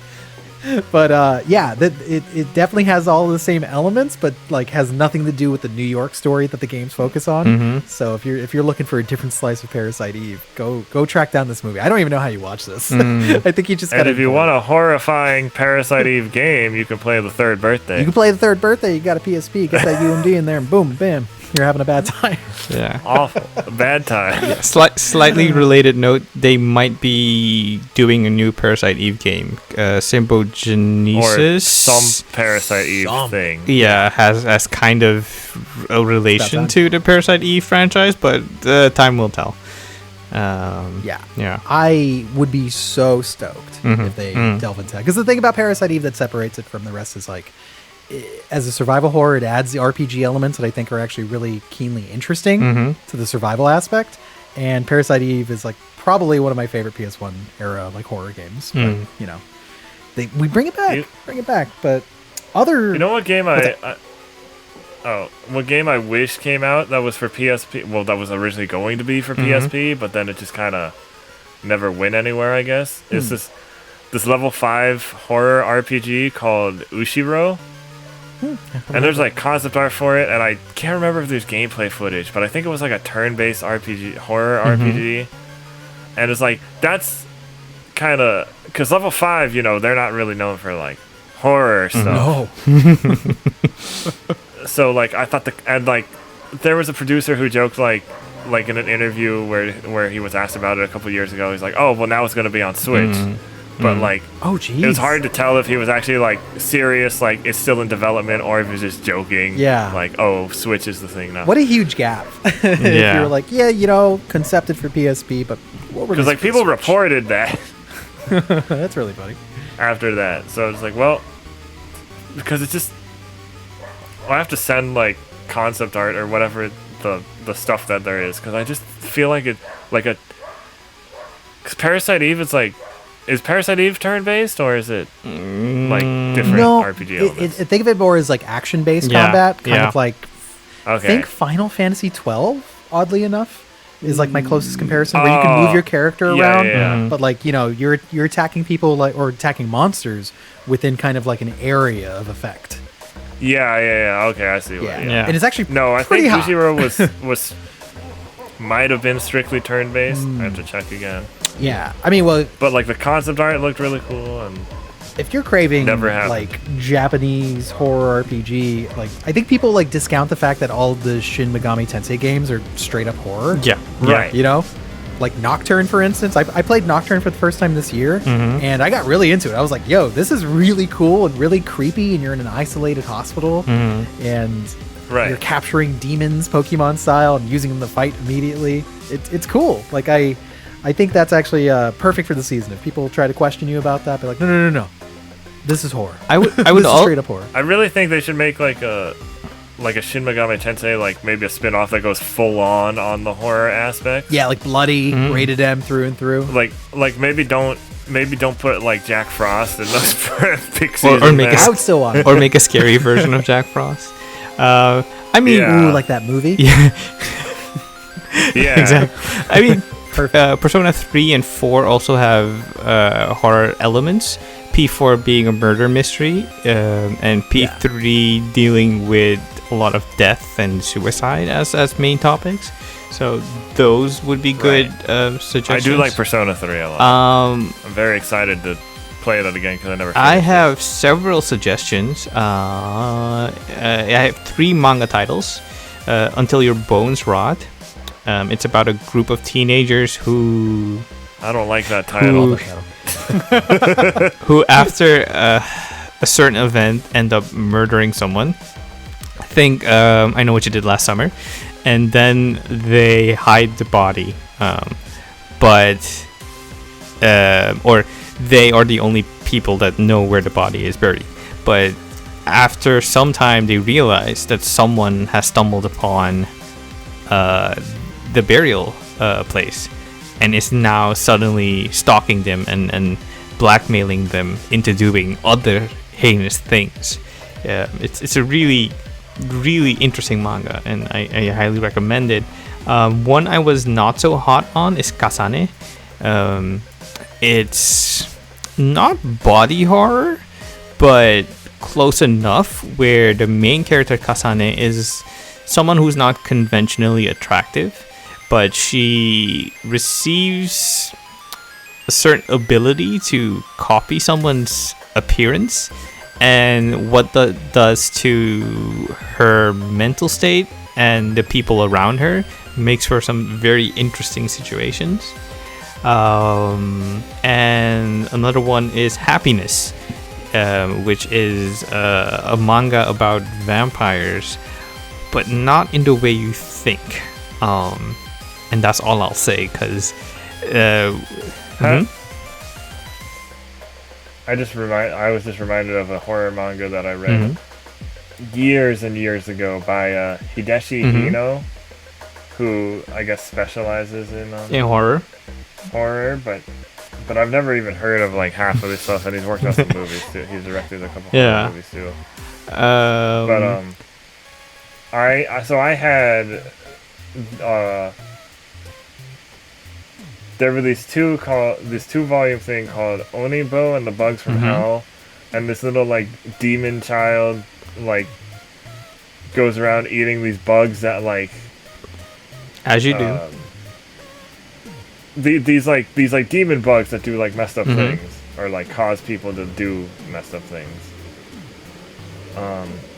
That's actually was like the least scary one, because there was like some light shonen fighting in that kind of. I don't know. It was kind of weird. Then there was Skin and Bone, which is like kind of like a Japanese movie of that Stephen King book, or a Japanese version, not movie, a Japanese version of that Stephen King book Thinner. Oh yeah. So it's like this heavyset schoolgirl, and then I forgot what exactly happens, but she just keeps getting thinner and thinner, and like, you know, at one point it's like people start considering her attractive, and like you know, her life is like getting better, but then like it keeps going until she kind of just, I think that I can't remember. It's been so long since I've read these, but they were at least interesting. And then there was the one called The Bug Boy, which was like basically the metamorphosis if the main character was a Japanese child. It's really sad. It was really sad, actually. Which would be par for the course when it comes to metamorphosis. Yeah. But well, by the end it was sad. But it was like, yeah, this weird bug bites him, and then he starts turning into a giant bug. So what you're saying is The Fly, but J-horror. I'd say it's a little closer to the metamorphosis, but yeah. So what you're saying is the metamorphosis is like The Fly. Basically. Probably. I've never seen The Fly. You've never seen The Fly? I've only seen The Simpsons. I've only seen the Simpsons Treehouse of Horror parody of The Fly. Man, I'm telling Jeff Goldblum on you, he's going to be very cross. Yeah. I thought that was the bad version. What? No, Eric Stoltz is the bad version. Yeah. Jeff Goldblum's a good one. Exactly. He's got gold in his name. Exactly. A few more recommendations. Flies. A few more recommendations. In anime, Shiki, which is about a small village in Japan being infested by vampires, which has a very, very unique visual style, and I just love how the story unfolds. It's a really cool story. Speaking of vampires, Hellsing Ultimate. I know that's more action. These are like horror with like action with horror elements. So, wait, what did I just say? Hold on, Hellsing Ultimate. I like blanked out for a minute. Hellsing Ultimate, Vampire Hunter D, and Vampire Hunter D Bloodlust. Not really Seraph of the End. That has vampires. I wouldn't call that horror. More shonen action. Yeah. No, it just has vampires. I had another one. Oh, Blood. What was it? Blood Plus, Blood C, or Blood? Blood Plus. Yeah, one of Which those. blood? I forgot which What's your one. type? I forgot which one. Well, Blood. You have The Last Vampires, the movie, and then you have Blood Plus, which is the anime. It was like a and series. Then it was a series, so I think you it was have Plus. the Clamp produce Blood C. No, I think it was Plus. Okay. Yeah. Also, honestly, Claymore Claymore is underrated. has some like Yeah. yeah. Claymore has some good stuff. Don't watch the anime, read the manga. The anime is not bad. And then obviously by extension Berserk, because there are some terrifying stuff. Two good horror movies I do want to recommend are Korean, which are I Saw the Devil. The Host? No. Oh. I Saw the Devil is it's a cat and mouse horror thriller between a detective and a serial killer, and oh my gosh, Ugh. the end of the movie will have you questioning all your morals, and all that is good. And I think that's the best kind of conclusion a horror movie can have. I should recommend that to a friend of mine. That sounds like And straight horror would be The Wailing. And thank you for saying it. it's one of my favorite movies ever. Not just it's so beyond good. yes. That movie hurt me. That's Exactly. When you get to the finale, you're just like, I don't feel good about anything anymore. exactly. It's so good. This is like life sucks. Everything is terrible. I have no hope anymore. It's so funny that the movie starts out as kind of comedic. Yes. Oddly enough, like the characters are interesting and they're goofing around and stuff, and it just gets like worse and worse and worse in the most interesting ways. One of the best horror movies I've ever seen. Oh man, it's so good. The Wailing. And in video games, I mean, we've talked about Silent Hills and Resident Evil, but one out of left field recommendation would be Famicom Detective Club for Switch. It has a really nice spooky atmosphere, and a murder mystery at the center of it. The only caveat I'd levy against it is play with a guide. I know it's a visual novel mystery game, and that kind of defeats the purpose, but some things just don't seem all that logical. So don't be afraid of using a guide, but try to ride out the spookiness as much as possible. Also, not a Japanese game, but since I mentioned Control earlier, I thought I had to mention it. Alan Wake Remastered. Yes. Yeah, that's a great one. Solid picks. Very strong. I got a movie that came out this year that I think everyone should see. It's actually a Taiwanese film. If you like found footage horror, it's called Incantation. It's on Netflix right now, and it plays with folklore in such an interesting way, and it has a framing device where there's an inciting incident that it keeps on going back to as if people are reviewing footage of it to kind of like evolve the story that's happening in the modern day. And it's such an interesting back and forth because you don't think it goes into insanity, but it does. It just keeps on ratcheting up its horror. What's up? There's like a Japanese movie on Netflix. It's a zombie movie, and I think it's set in a high school, but I don't remember the name of it. It's on my watch list. Let me look it up real quick. Yeah, I think it's called something like We're Already Dead or something All like that. of Us Are Dead. Yeah, that's what it is. All of Us Are Dead. All of Us Are Dead, yeah. There we go. I haven't seen it, but it looked interesting. Like, because I'm not big into horror. Yes. But, like, I was thinking along the lines of, like, Trains to Busan. I'm like, no, that's not a Japanese. But and then I remembered, there's a Japanese one. I mean, Train to Busan counts slightly. It's Korean. I mean, that's not a Japanese one. But. All of Us Are Dead. Yes. But I was thinking, there is a Japanese. I mean, if you're feeling up for it, there's also High School of the Dead, but that's. I was debating on saying that, but that's not exactly. No, just dive into it. It's not horror, but it's also its own kind of problematic. So. Exactly. The thing about that is, like, the story wasn't bad. I didn't think the story was that bad. There's just all the other stuff. Yeah.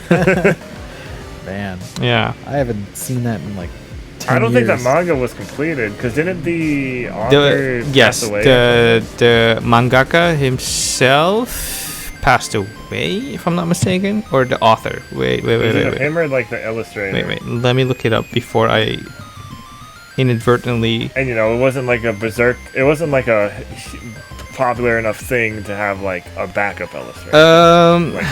I mean, Berserk doesn't have a backup illustrator. It's just his best friend taking over art duties.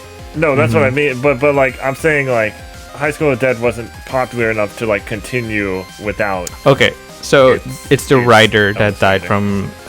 from a heart disease. Okay. Yeah. It's a shame. Right.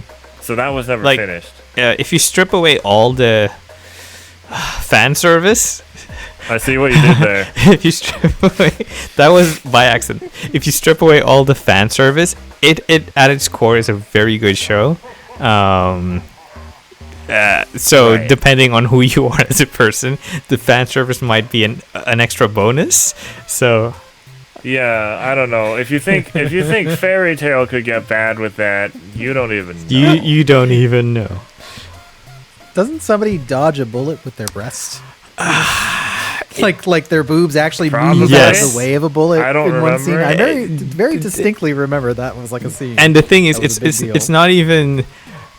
I don't even know how to explain this, but it's impressive. That's all I can say. It's just impressive. It's impressive. Physically impossible, but it's something that occurred. Yeah. It has nothing to do with something. They're also like, I know there are anime horror movies. What is the? No. Mhm. Perfect Blue. Okay, because you've talked about this before, Kevin. Well, I was Hmm. going through Shudder and like Perfect Blue was on there, Yeah, which is more of a thriller and I'm like, than a horror movie. is that a horror movie? It's much more of a, like I've never a seen it. psychological thriller than anything else. Mhm.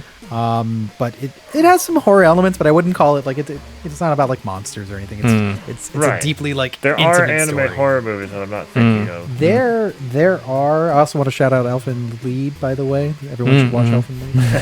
I love Classic. Elfin Lead. It's an absolute classic. God, anime horror movie. That's a tougher one because there's not too many one shots. It's always like a series or something. Yes. Dead Space. Dead Space. Oh god, no. Or maybe the first one was good. I remember the second one that I did not like at all. Mm. Dead Space something. Aftermath. Aftermath was Word. terrible. No, Aftermath was the bad Yeah. one, right? No one knows. And then the first one was Dead Space Downfall, I think. Downfall is the first one. Aftermath is the second one. Okay. I think. Sounds almost correct. I've seen one of them.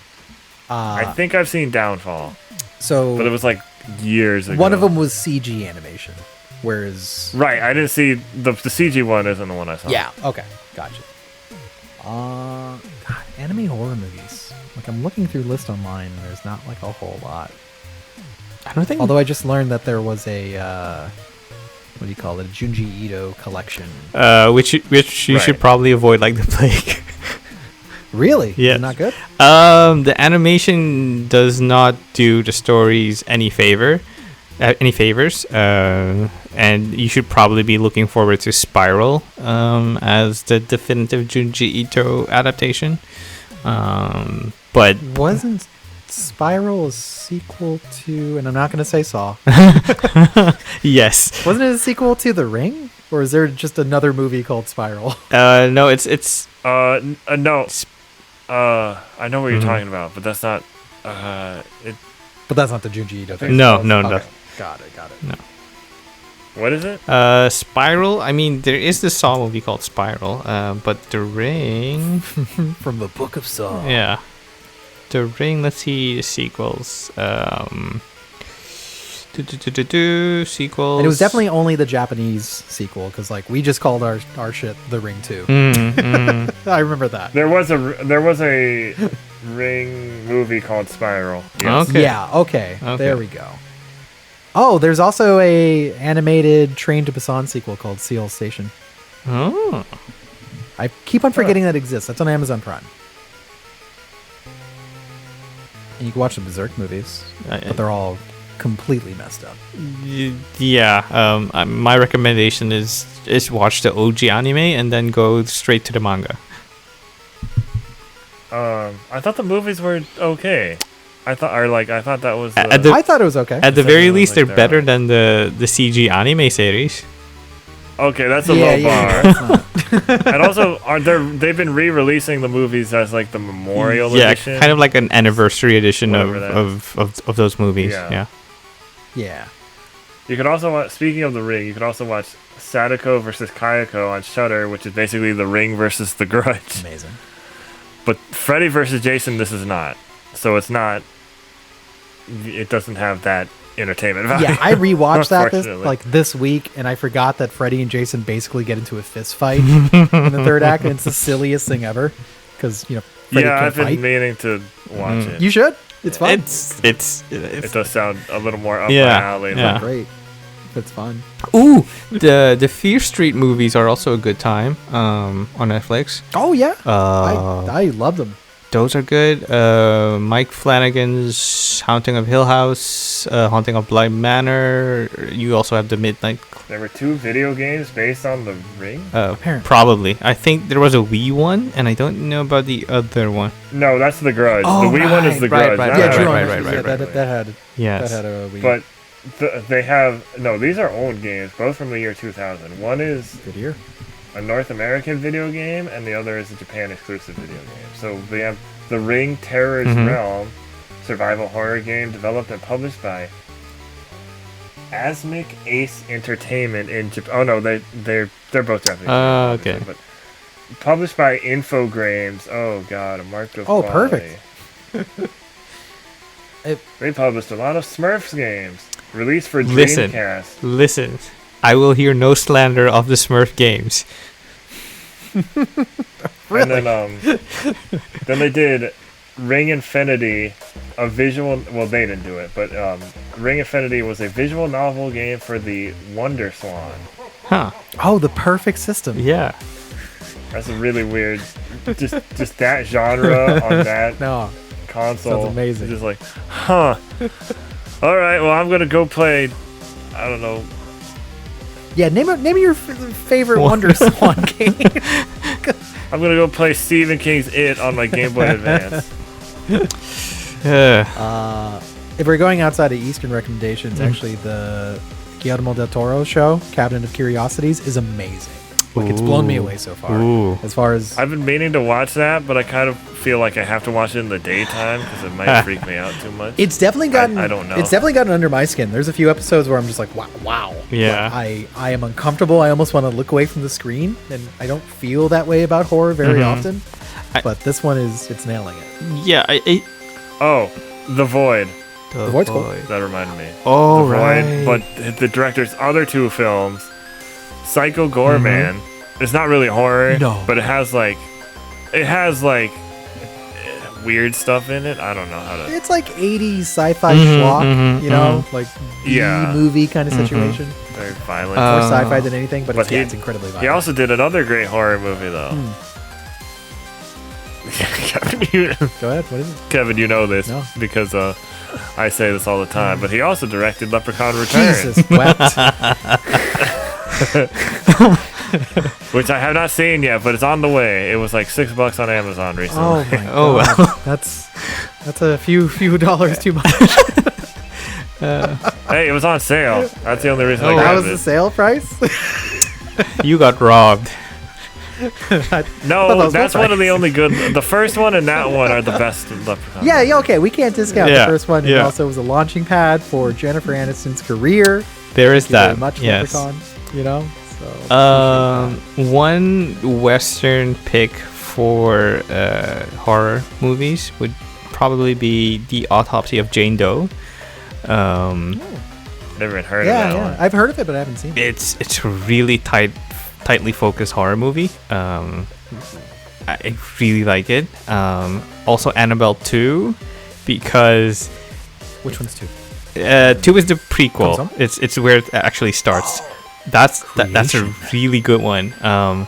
And there's a girl who's paraplegic, so she's in a wheelchair. And let me tell you, they really mind that for all the horror that is possible. So really give that.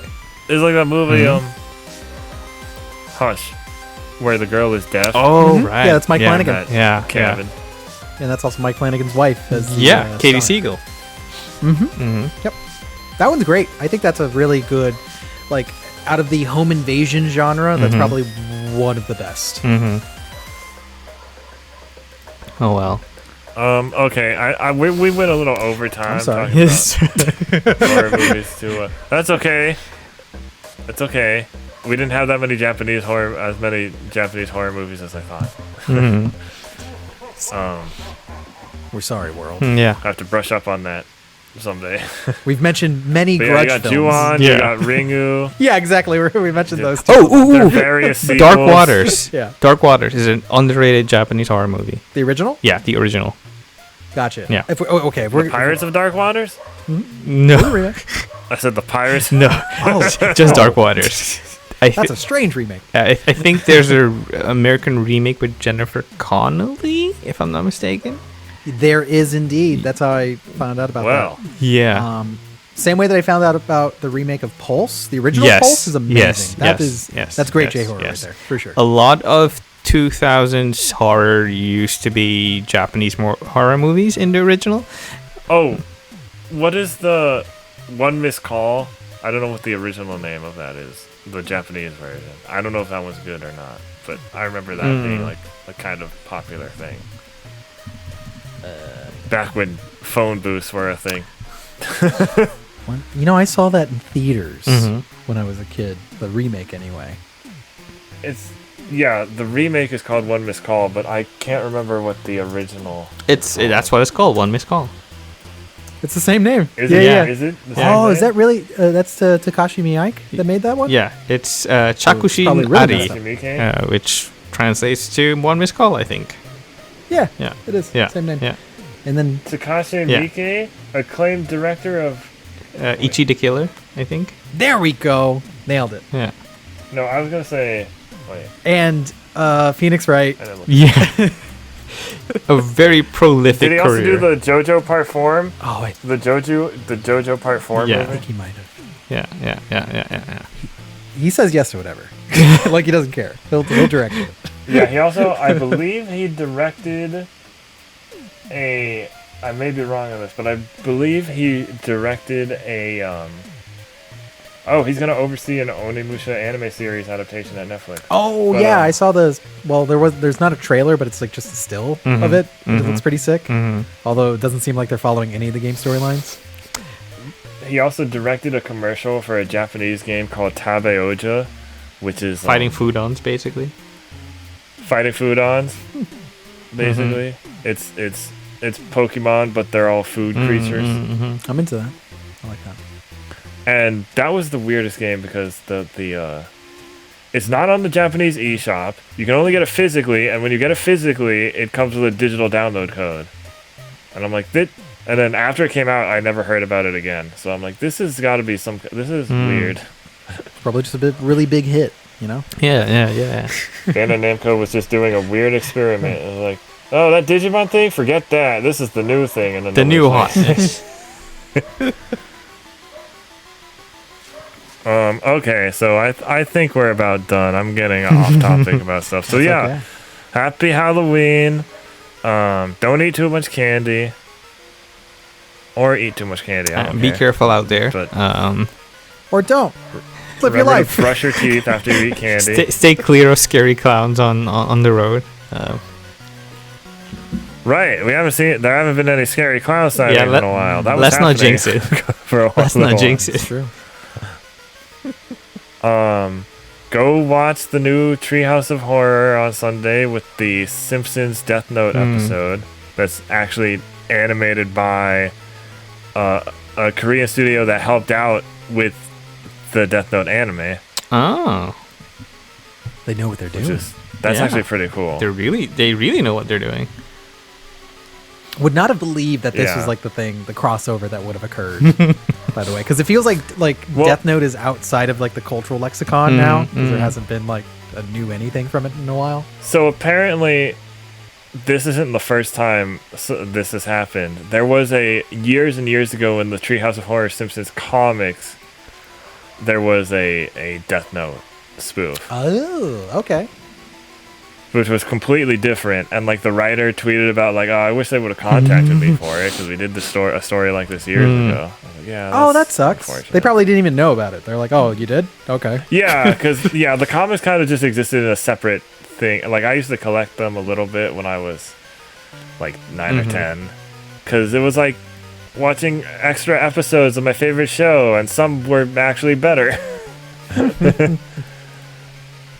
So yeah, Treehouse of Horror. That's always a fun time. I'm watching more horror. I'm trying to find more horror comedies. I watched the Fright Night remake recently. That was fun. I watched Beetlejuice. That was fun, but Beetlejuice was in it a lot less than I expected. It's amazing though. What else? There was one more thing I watched recently, but I forgot what it was.